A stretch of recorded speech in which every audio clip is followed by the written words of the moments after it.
Most NEMT operators lose 5 to 15% of revenue to unmatched remittance rows every month. That's real money walking out the door because your broker payments don't line up with your trip records. Here's what happens. Your broker sends you a remittance file with 237 rows. You've got trip records for 241 rides. 4 trips are missing from their payment. 6 payments show up that you can't match to actual trips. Your billing person spends 3 hours every week trying to figure out what went wrong, and half the time, they just give up and write off the difference. The problem isn't your broker being intentionally difficult. It's that most NEMT systems treat remittance reconciliation like an afterthought. They'll help you dispatch and maybe export some billing data, but when it comes to matching what you billed versus what you got paid, you're back to spreadsheets and manual detective work.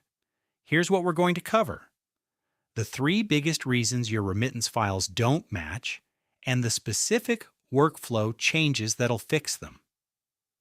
First reason: your trip IDs don't survive the billing cycle. You dispatch trip number 47 on Tuesday morning. It gets exported to billing as claim ID B2024-0891.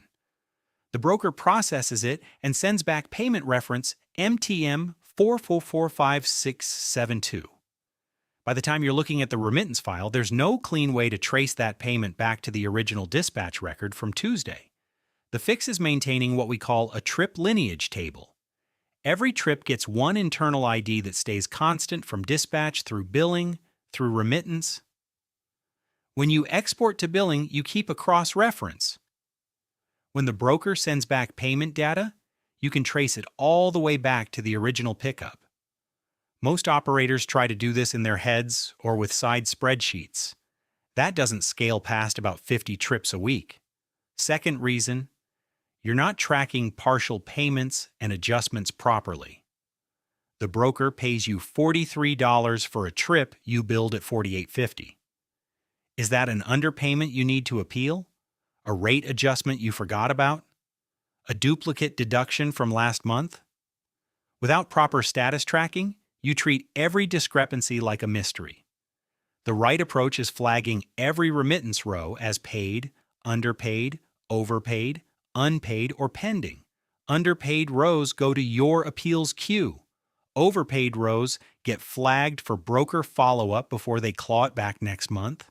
Unpaid rows become your active collections list. This isn't rocket science, but it requires discipline. Every single remittance row gets a status. No exceptions. Third reason: you're not handling unmatched rows systematically. 23 rows in the remittance file don't match anything in your trip records. Could be duplicate payments. Could be trips you forgot to bill. Could be the broker sending you someone else's data by mistake. Most operators either ignore unmatched rows or spend hours trying to guess what they represent. The fix is building a manual matching workflow. Unmatched remittance rows go into a review queue. You can match them to existing trips if you find them, or create new trip records if they represent actual services you provided. But every unmatched row gets resolved, one way or another.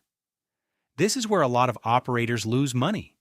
They assume unmatched rows are broker errors and ignore them. Half the time, those are legitimate payments for trips you actually provided but didn't bill properly. Here's a real example. One operator we work with was losing about $800 a month to unmatched remittance rows.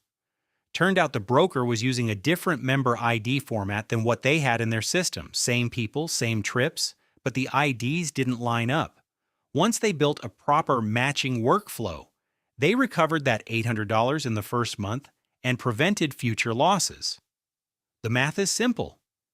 If you're running 50 vehicles and losing even 5% to remittance mismatches, that's real money every month. More than enough to justify fixing the workflow properly.